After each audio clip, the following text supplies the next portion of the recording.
네, 유튜브 시청자 여러분 안녕하십니까? 길의 사람 인생연구소 길의 사람 랩 인생 강사 이지환입니다. 네, 오늘도 안녕하세요. 2주 만에 10분 맞짱 10분 바로 시작하겠습니다. 제목은 보고 들어오셨죠? 자, 정확하게 주제부터 말씀을 드릴게요. 이 외놈들, 일본 놈들은 절대 우리에게 사죄하지 않을 것이다. 자, 이것이 오늘의 주제입니다. 제가 오늘 이 주제를 갖고 온 이유는요, G20 정상회담이라고 일본에서 있었어요. 근데 보통 이제 그런 정상회담을 하면 가령 이제 우리를 둘러싸고 있는 나라들 있잖아요. 중국, 그 다음에 러시아, 그리고 일본, 아니면 미국, 이제 요런 나라들하고는 이제 보통 이제 G20 정상회담 이 정도 급의 어떤 회담을 하게 되면, 그리고 또 이번에 그 회담 자체는 일본에서 있었기 때문에 우리가 지금 한일 관계가 별로 좋지 않거든요. 외교적으로. 그 문제는 천천히 말씀을 드릴 건데. 근데 보통 그런 경우에는 만나죠. 예, 정상들끼리. 아베, 제가 사진 보여드릴게요. 별로 보여주고 싶지 않은 얼굴이지만. 이 아베와 우리나라 문재인 대통령이 그냥 기본적으로 지금까지 그렇게 만나왔어요. 거기다가 좀 먼 나라에서도 지금 회담을 한 게 아니고 일본에서 회담이 있었기 때문에, 그리고 지금 한일 관계도 안 좋으니까, 예, 그래서 그냥 어떻게 떡봉길에 제사 지낸다고 그냥 이렇게 우리 집에 왔으니 좀 이렇게 얼굴 한번 보고 가세요. 네, 이렇게 원래 돼야 정상인데 이번에 좀 만나지를 못했어요. 네, 그 정도로 한일 관계가 굉장히 나쁘다는 얘기인데, 자, 그래서 자, 일본은 그러면 여러분들 그동안 계속 궁금한 거 있지 않았어요?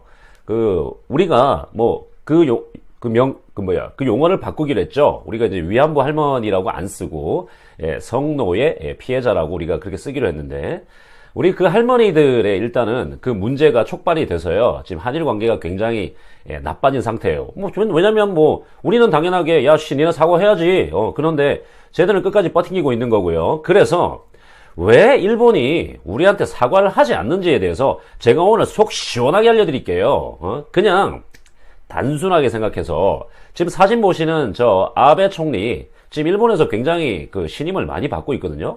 일본 국민들은 아베를 굉장히 밀어줘요. 우리가 볼 때는 이해가 안 되지만 저놈이 총리 돼가지고 주로 우리한테 했던 짓은 독도 지들 땅이라고 막 이렇게 하고, 그 다음에 무슨 박근혜 정권 때요, 돈 꼴랑 몇 푼 주면서 이걸로 그냥 이제 위안부 할머니들 문제는 다 있는 걸로 하죠. 불가역적인 어쩌고저쩌고.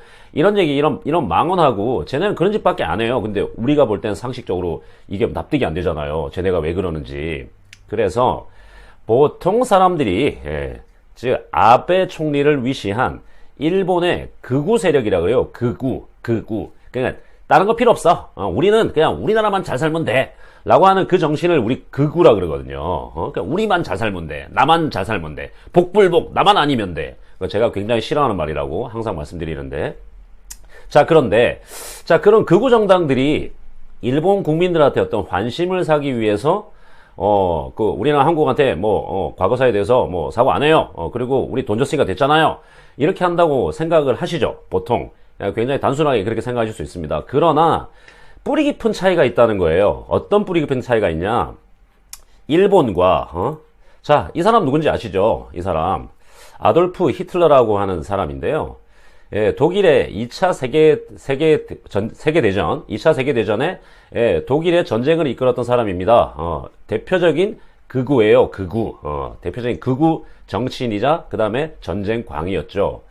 자, 히틀러의 그 당시의 시절과, 물론, 히틀러는 이미 이제 다 죽은 역사적 인물이고, 보시는 아베 저놈은 지금 현재 살아있는 사람인데, 과거의 인물과 현재의 인물을 제가 이렇게 대비시켜 보여드리려고 하는 것은 독일과 일본의 차이를 좀 보여드리려고 하는 거예요. 히틀러가 세계 2차 전쟁을 거의 미치광이처럼 그렇게 이끌고 몇백만 명의 유대인을 희생시키고, 잘 아시죠, 그죠? 홀로코스트, 아우슈비츠, 한 번쯤은 들어보셨죠? 거기서 몇백만 명의 유대인을 죽이고, 그 다음에 자국민도 전쟁으로 내몰면서, 어마어마하게 많은 독일 사람들도 그 전쟁에 희생이 되었죠. 그리고 이제 비참하게 히틀러는 전쟁에서 졌고, 그리고, 벙커에서, 자살로 생을 마감합니다. 자, 그런데 지금 이제 다 죽고 떠나버린 히틀러와 현재 지금 극우를 대표하는, 일본의 극우를 대표하는 아베와 무슨 연관성과 무슨 차이가 있나 이제부터 천천히 들려드릴게요. 히틀러는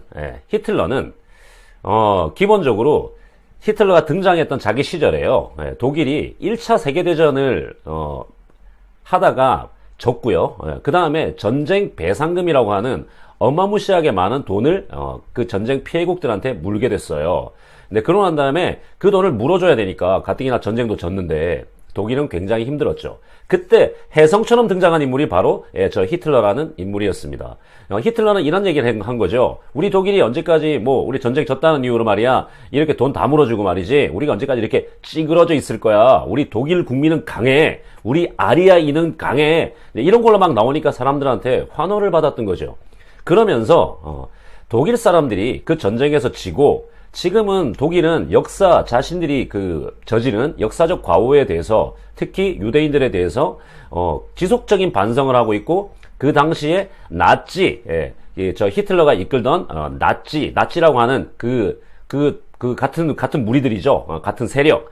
그 세력들을 아직까지도 전 세계에 이렇게 도망가 숨어 있는 그 나치의 전범들을 찾아서 독일 사람들은 지금도 응징하고 있고요. 그리고 지속적으로 피해국들한테 아직까지도 미안하다고, 그리고 역사 시간에도 그 올바른 역사를 가르칩니다. 우리가 전쟁을 그렇게 일으켜서 많은 나라들한테 피해를 주었다. 우리는 이런 실수를 다시 반복하지 말아야 된다. 이런 식의 교육을 계속 해요. 근데 일본은 똑같아요. 2차 세계대전으로 그 독일과 한편에서 그 전쟁을 이끌었고 또 일본도 마찬가지로 원자탄 2방 맞고 미국한테, 그리고 패망했죠. 자, 그런데 왜 당시에 히틀러, 그리고 당시에 히로히토 천황이라고 하는 그런 사람들 둘 다 전쟁에 진 것은 맞는데 독일 사람들은 왜 그 과거에 대해서 반성을 하고 사과를 하는데 일본 사람들은 사과를 하지 않는가? 그 부분이 아까 말씀드린 대로 극우 정당에서 등장한 아베라는 놈이 국민들의 환심을 얻기 위해서 우리 일본 사람들은 강해, 우리는 세계 최고가 될 수 있어, 그리고 우리는 과거에 대해서 충분히 사과했다고 생각해, 더 이상 우리한테 요구하지 마 하면서 일본 사람들이, 일본 국민들이 그걸 좋아한다.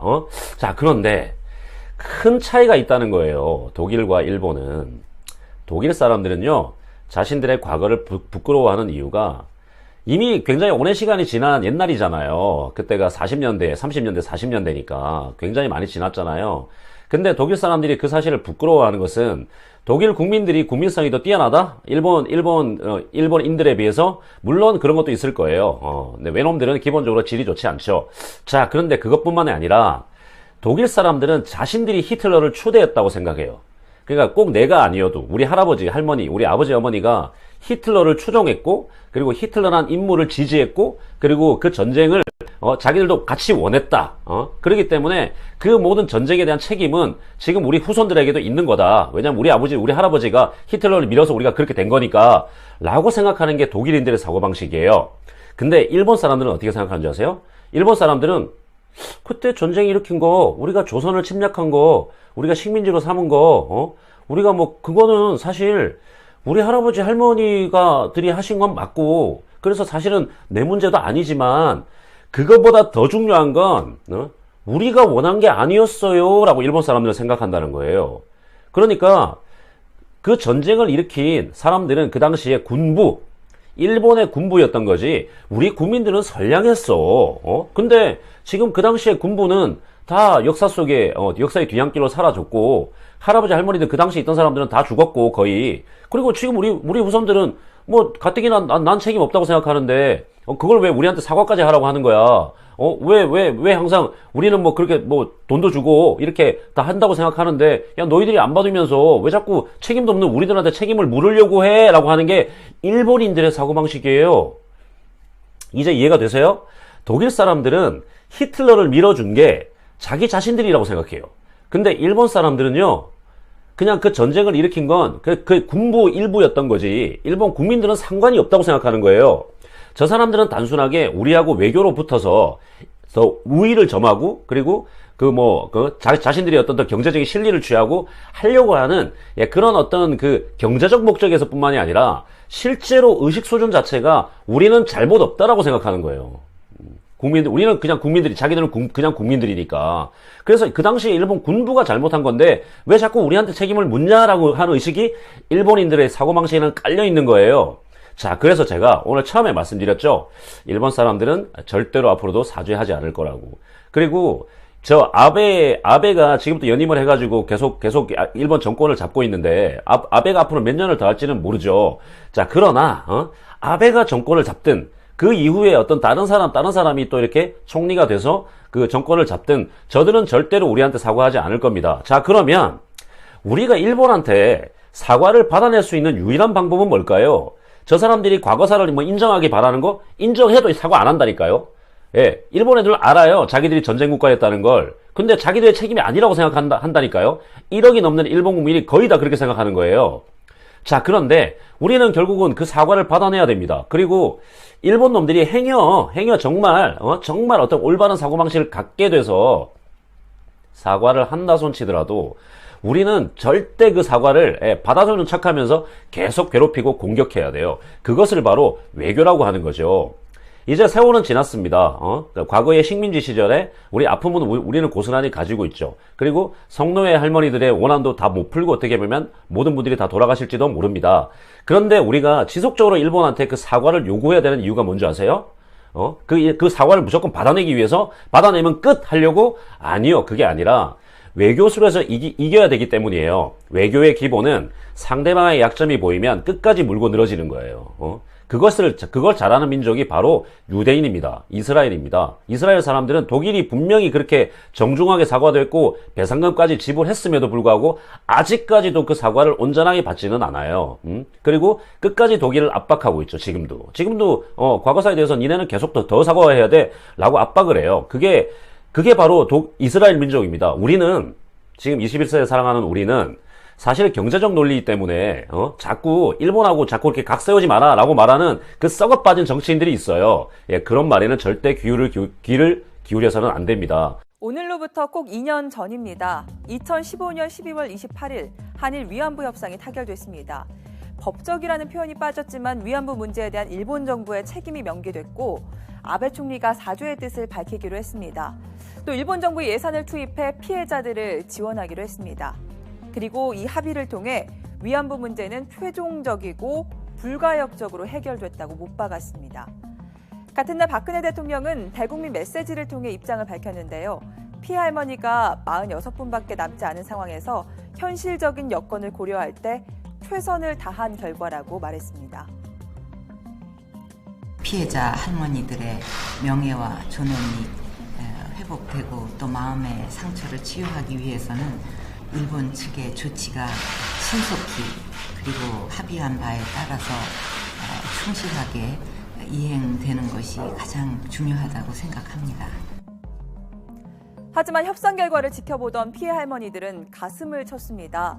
할머니들 입장에서 중요한 건 돈이 아니라는 겁니다. 그저 일본이 과거의 잘못을 법적으로 인정하고 진심 어린 사죄를 하길 바랐던 겁니다. 보상은 너가 돈 벌러 갔으니까 불쌍하니까 조금 주는 게 그게 보상이고 죄에 대한 거를 주는 게 배상입니다. 배상입니다. 엄연한 공식적인 사죄하고 배상을 해야 됩니다. 나는 하게 믿었는데 이제 보니까 저렇게 하는 게 저기 무슨 위안부 문제로 해결하려고 하는지 해결 안 하려고 하는지 왜 정부 하는 대로 우리가 따라가야지 뭐 어떡하겠어요. 지금 만족하지는 못합니다. 우리가 살아온 지난날 생각하면 외교부에서 할머니들을 찾아뵙고 협상 결과를 설명하고 미리 상의드리지 못해 죄송하다고 고개 숙였지만 할머니들 반응은 냉담하기만 했습니다. 시간이 더 가기 전에 이 문제를 갖다가 어떻게든지 조금이라도 결말을 짓는다고 그럴까 해결을 하는 게 좋겠다는 지침을 저희한테 주신 거고 그런 지침에 따라서 저희가 나름대로 최선을 다한 겁니다. 피해자는 우리인데 정부가 어떻게 함부로 합의를 합니까? 우리는 그거 인정 못해요. 피해자는 우리인데 왜 정부가 합의합니까? 이렇게 울분을 토했던 김군자 할머니께서는 안타깝게도 지난 여름 세상을 떠나셨습니다. 누구보다 앞장서서 위안부 문제를 알리셨던 분입니다. 위안부 피해 할머니는 이제 32분밖에 남지 않았습니다. 우리는 일본이 사과를 하더라도 그럴 리도 없겠지만 끝까지 그 약점을 물고 늘어져야 돼요. 그것이 바로 21세기 대한민국이 더 강한 나라가 되는 방법이고요. 그리고 일본을 무릎 꿇게 할 수 있는 유일한 방법은요. 그들이 사과를 하든 말든 상관없이 우리의 국력이 일본을 앞서야 돼요. 일본이 우리가 국력으로 앞서서 뭐하고 경쟁해도 우리가 일본을 다 이길 수 있게 되면 자기들이 속으로는 인정 안 한다 하더라도 겉으로는 우리한테 사과할 수밖에 없어진다. 이것이 바로 우리 21세기 대한민국이 일본을 바라봐야 되는 정확한 눈이고요. 그리고 우리가 지향해야 하는 우리의 미래입니다. 자, 이제 한일 관계에 대한 그 인식의 차이나 그리고 지금까지 그동안 알아오셨던 어떤 그 정치적인 일본과 우리나라의 정치적인 문제에 대해서 뭔가 좀 속이 좀 시원한 부분이 생기셨나요? 일본 국민은 절대 우리한테 사과하지 않습니다. 그리고 일본 정부도 우리한테 절대 사과하지 않아요. 우리가 더 강해져서 일본을 무릎 꿇리는 그날이 우리가 진짜 사과를 받을 수 있는 날일 거라고 저는 개인적으로 생각합니다. 자, 오늘 이 말씀이 일본을 바라보는데 조금의 도움이 되었기를 바라고요. 지금까지 길의 사람 인생연구소 인생강사 이지환이었습니다. 10분 맞짱 여기서 마칠게요. 감사합니다.